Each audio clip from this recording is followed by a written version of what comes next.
যিজন মানুহৰ মনটো বহুত ভাল হয় তাৰ কপালখনেই চবতকৈ বেছি বেয়া হয়, কাৰণ তাৰ সহজ সৰল মনটোক লৈ সকলোৱে হেলে। কিছুমান সুখবৰ নিজৰ মাজতেই গোপনে ৰাখিব শিকা, কাৰণ তোমাৰ উন্নতি চাই সকলোৱে সুখী নহ'ব। জীৱনত তিনিটা কথা মনত ৰাখিবা। ১ নম্বৰ, যিয়ে তোমাক সাহায্য কৰে তাক কেতিয়াও নাপাহৰিব। ২ নম্বৰ, যিয়ে তোমাক ভাল পায় তাক কেতিয়াও ঘৃণা নকৰিবা। ৩ নম্বৰ, যিয়ে তোমাক বিশ্বাস কৰে তাক কেতিয়াও ফাঁকি নিদিবা।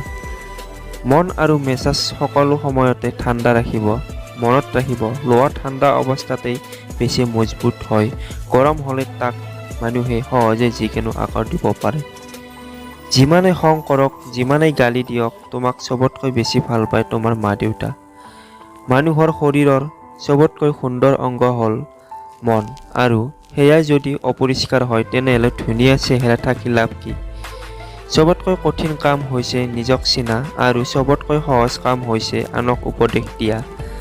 ভৰসা তাকেই কৰা যিয়ে তোমাৰ এই তিনিটা বস্তু বুজিব। ১ নম্বৰ, হাঁহিৰ পিছফালে থকা কষ্ট। ২ নম্বৰ, খঙৰ আঁৰত থকা মৰম। আৰু ৩ নম্বৰ, নীৰৱ হৈ থকাৰ কাৰণ।